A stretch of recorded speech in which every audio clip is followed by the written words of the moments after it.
Cracking the Code viewers, you're watching the awesome Olli Soikkeli and Cesar Garabini. The sheer amount of booty-shaking groove that these two dudes put down, no joke, this is some of the best stuff we've ever recorded here. You may have noticed that that groove is coming from a 7-string, nylon string played fingerstyle. This is the Choro style of guitar from Brazil. And Cesar is not only a super nice dude, but an awesome Choro player. We have a whole interview with him coming up where we're going to talk about the Choro style, the combination of finger and thumb technique that those players use, which is very cool. In this interview, we're going to talk about Olli Soikkeli's technique, which is, of course, a flat pick technique, made all the more impressive by the general insanity of the tune they are playing here, which is called Alumiando. It's a Choro tune, and they heard it arranged for clarinet on a recording, and then turned around and arranged it for guitar. And it's very cool. The melodic style is just a little bit mathy in almost a Baroque kind of way.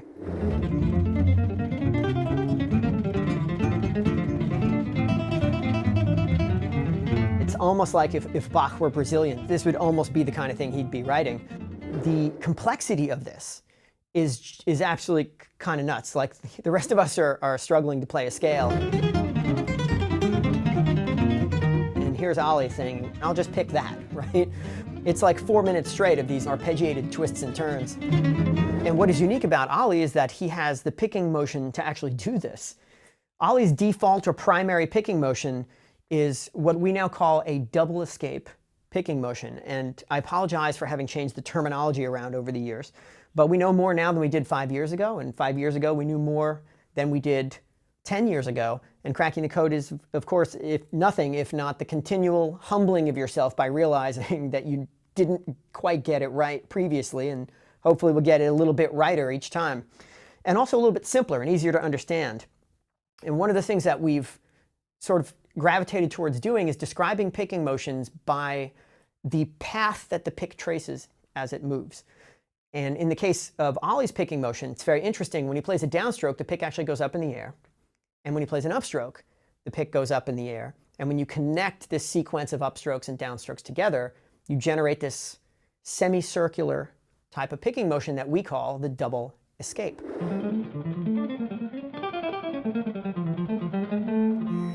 Escape, of course, when the pick breaks the plane of the strings and goes up in the air, allowing you to switch strings. And again, Olli's picking motion is interesting because it's double escape. The escape happens on the downstroke, also happens on the upstroke. And so the double escape class or category of picking motions are ones that generate this semicircular path of picking motion.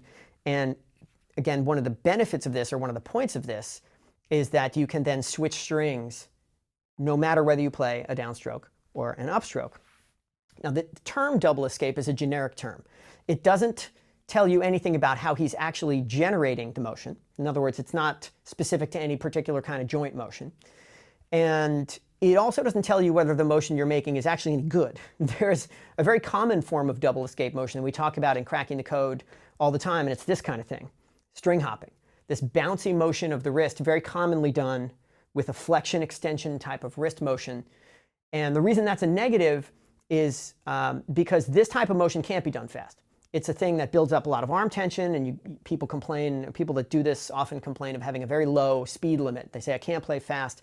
And then you film them, and 9 times out of 10, this is what you see.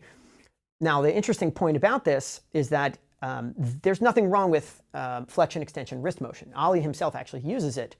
It's as an alternate picking motion. Most of the time when you see techniques that utilize this type of wrist motion, they're not doing it like this. They're doing it like this. So here you're getting an alternate picking motion. Why? Because the extension motion plays a note and the flexion motion plays a note. So we get a truly alternating system. But when I turn my arm like this and I go down up, I'm doing down up on every note. So I'm doing 2 motions but only getting 1 note.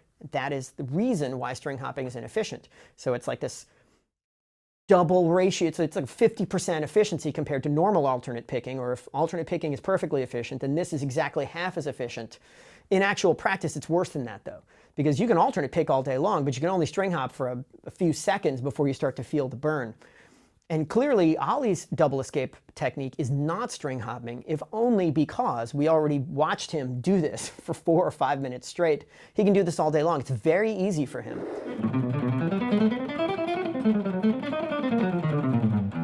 His motion is an efficient motion. Again, sort of the hint that I'm giving you, one of the ways that we know this is you can look at the supinated arm position that he has, and you notice that the pick is really moving more like this. So he's getting that note on the downstroke and the separate note with the flexion motion coming back. He's not going down up for one note and down up for the other note.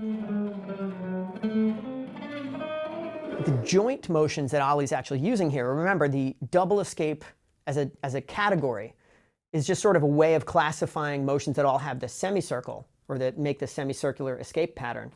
But it doesn't tell us what joint motions he's actually using. So one of the ingredients is this flexion extension wrist motion. Another ingredient is forearm motion.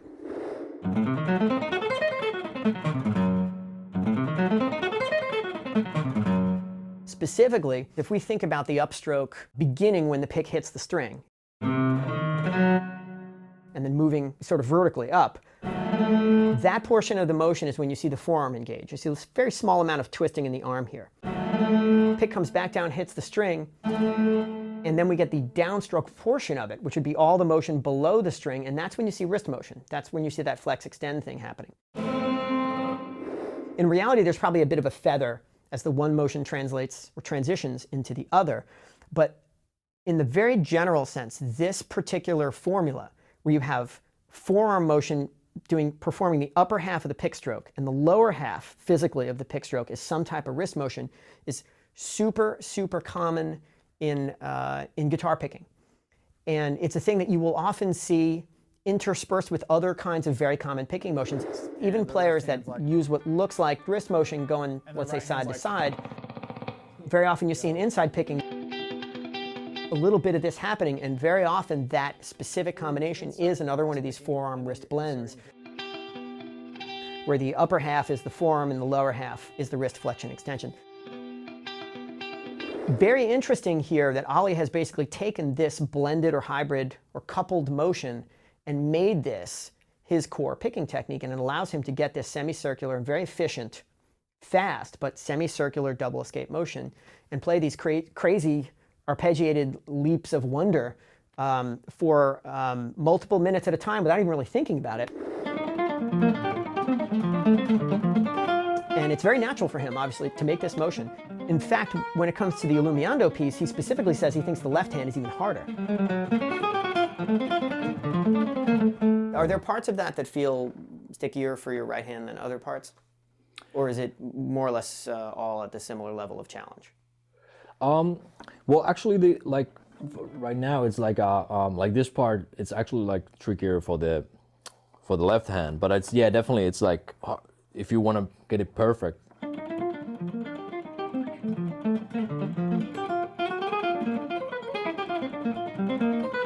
So like.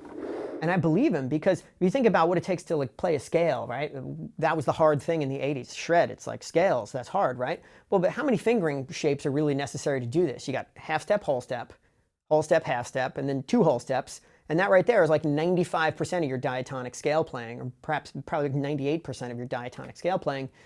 And it takes what, like a year when you're 15 to get comfortable with this, and then you spend the rest of your life pretty much in that comfort zone, maybe with like 3 consecutive half steps, or 3 semitones if you're a jazz player and you want to get some passing tones, or 4 semitones if you want to do a chromatic line. But for the most part, like most of us just reuse the same super common fingering shapes for the better part of our career. And it's really only when you sit down to transcribe something like a Bach piece or classical piece, like a violin sonata partita, or one of these crazy Brazilian pieces, you realize there's a whole world of twisted fingerings out there that you just don't come into average everyday contact with. And that's when you realize, yeah, this left-hand stuff actually can be quite challenging. And the picking side of it, on the other hand, there's probably just not that many combinations. And in Olli's case, this motion that he's making is the one that he makes most of the time at this sort of medium-fast speed, the medium-fast tempo that Alumiando is. Notably, he does have a faster gear that he can click into, which reaches right up into the super fast shreddy tempos. But then play fast phrases.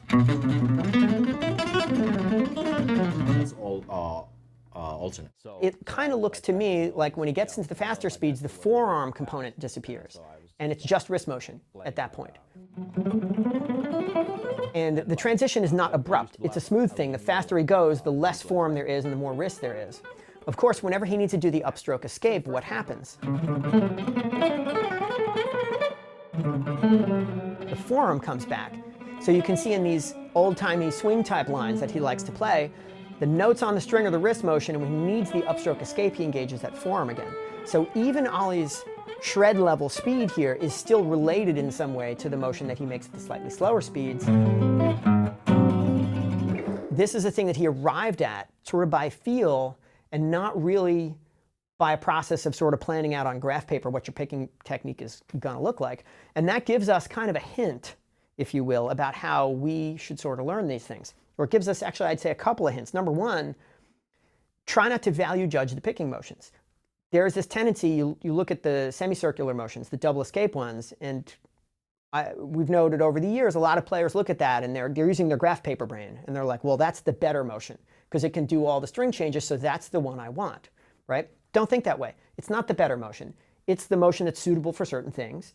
But when Olli speeds up, he doesn't quite use that, and there's nothing wrong with those lines.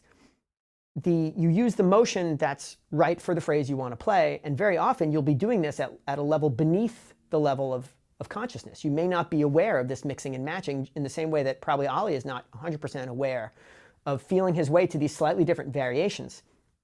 A hammer is a simple tool, and it's great for hammering, and a screwdriver is a simple tool, and it's great for driving a screw. You don't need to use the multi-tool for everything.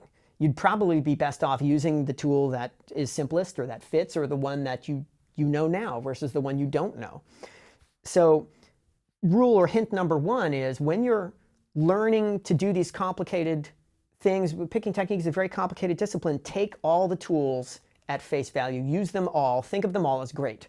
Whichever tool you can get, it just fills up the toolbox. And then you can take from that tool as a sort of a stepping stone and learn the others. So that's number one. Number two, most great players have multiple tools in the toolbox. Think about not just Olli, but think about players like Eddie Van Halen. How many picking motions does Eddie Van Halen have?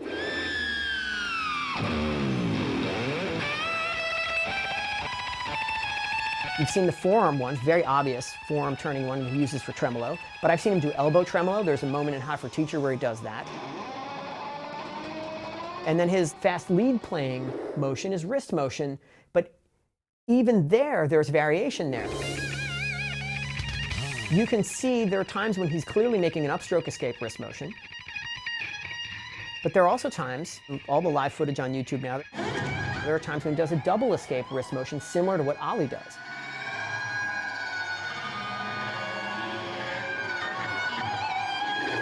So even when you zero in on a particular joint, there's still variation there in the types of motions that that joint can make when it is a multi-motion capable joint like the wrist. And the wrist is sort of famous for this. It is probably the single most complicated joint that you're going to see used in picking technique because it can move in 360 degrees and you can change the direction of that motion even in the middle of a line like that Eddie does when he's doing these blues lines on the upper strings there, and you have some of these motions which are double escape wrist motions.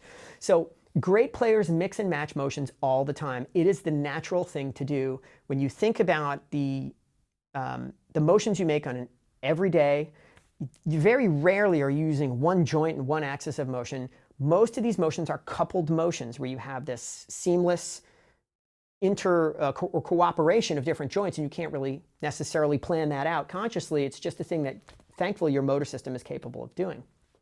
And then finally, let's take another hint is how do you learn these things? Well, Olli didn't plan this stuff out on graph paper. When we interview these great players, I'm always trying to figure out how conscious are they of the awesome things that they do, and the answer very often appears to be, not very. But so do you notice this movement that you're making in the hand, this sort of semicircular? If you look at it while you're doing it. Yeah. I mean, like if I'm like in the front of a mirror. You can see that. Yeah. So maybe it's a little bit less if I play like.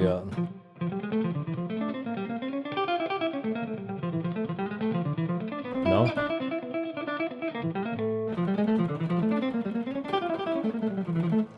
Yeah. Yeah, I think the movement maybe streamlines a little bit. Yeah. But I think it's still essentially doing this, and I think this is the reason why you can do these arpeggio things with alternate picking. And on top of this, they all started learning when they were teenagers or even younger, at an age when most of us are just not that analytical. So when you were doing this stuff, you started this type of practice when you were still a teenager, working on technique. Right. And how long did it take you before you felt like you started to be able to do it? Well, I think like when I was like 17, I had like a pretty good chops already. I think there's in YouTube there's like the very first video or something where I'm playing this tune with actually the guy who builds the guitars. So this it's like a fast gypsy jazz tune, Joseph. Anyway, so in that one, like I was playing all this like that, So maybe it was a little earlier because maybe 16. You're not going to be sitting there going, all right, well, the pick is on the string, and now I will engage the forearm. Now I will come back to the string, and I shall engage the wrist, and then I shall go 2% faster. I don't think that's the way it works. You can do that, and you may end up with something that to your mind looks correct. But very often this results in a thing that you can't do fast. So instead, the hint that I'll give you is if you want to try and cop a little bit of Olli's technique, start with the big picture, not the small picture. Back up and mimic the form, and then mimic the overall shape of the motion at a normal speed. You're not going to learn to throw a ball in slow motion. You're not going to learn to serve a tennis ball in slow motion. You're not going to learn to swim in slow motion. At some point, you got to actually just try to do it. And to do it in that fluid way at a medium speed or better, where it kind of sort of looks and feels perhaps like what the pro is doing. That's the first step. You got to do that first before you have anything even to work with. So in the case of Olli's motion, you can try to cop some of that by getting his grip and his arm position and trying to do that motion and sort of winging it at this medium range or faster range of speeds, and trying to search for some type of fluidity there. It might be a little ugly at first. That's fine. You're just trying to get something happening, something that you can work with. So if you're thinking in sort of the old school way of things, I would say that the start fast and sloppy and clean it up later is, even though it's an oversimplification, it is probably closer to being true than to the starting slow and uber correct. Because again, if you really think about it, if you can't do it, then how can you be correct? You don't yet know what correct is. You have to start the way the pros started, which is trying to get these things sort of happening at around these speeds where you can still move fluidly. And you can kind of let your motor system do what it's best at, which is this subconscious mixing and matching of all of these incredible coupled motions. And the visual of this that we now have is an incredible guide, right? At least we now know kind of what the end result's supposed to look like. Zooming into the magnet footage, we're like, okay, I get it. He's not just moving the pick back and forth. He's doing this shallow, efficient semicircle, and he's doing it where I see like the arm wiggling and the wrist is moving a little bit. Okay, cool. Those are my instructions, right? And knowing that is so incredibly helpful compared to the sort of stabbing in the darkness that we used to have, and especially when you consider all the conflicting information that we used to get, usually with no justification at all. Like, here, hold the pick this way, or move it this way. All this stuff was sort of thrown at us in this very arbitrary way. Well, personally, I prefer to just see what the great players are doing, and I will take my cue from that, right? So that being able to see that visual, being able to know sort of the general ballpark of where we're going to end up, even if what I eventually come up with is slightly different, I know what I'm shooting for now, and I can try to do it the old-fashioned way, through the old sort of trial and error, and getting close as I can while maintaining this feeling of smoothness. By way of this topic of getting a close-up look at picking motions, this guy, the magnet, is the custom-designed smartphone camera mount that we use to film interviews with these incredible players like Olli.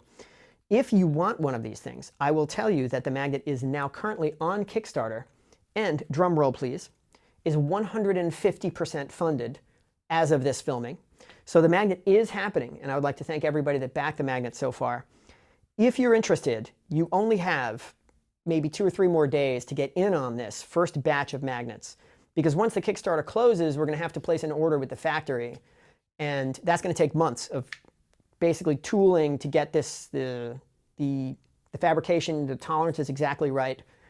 We're probably going to build in a little bit of extra in the order, but I don't know how much extra we're going to be able to build in because, again, we've raised what we've raised on Kickstarter. There will, if all goes well, be other batches, but that means that we're on hold kind of till like December or something. So if you want to grab one of these and you still have some time to back our project, you can head over to Kickstarter. I'll put the link in the description or in the pinned comment. Otherwise, you can also head to troygrady.com/magnet. And we'll redirect you over there for simplicity. But the magnet, time's running out, people. Get yours now. Otherwise, let's check out some more amazing Olli Soikkeli.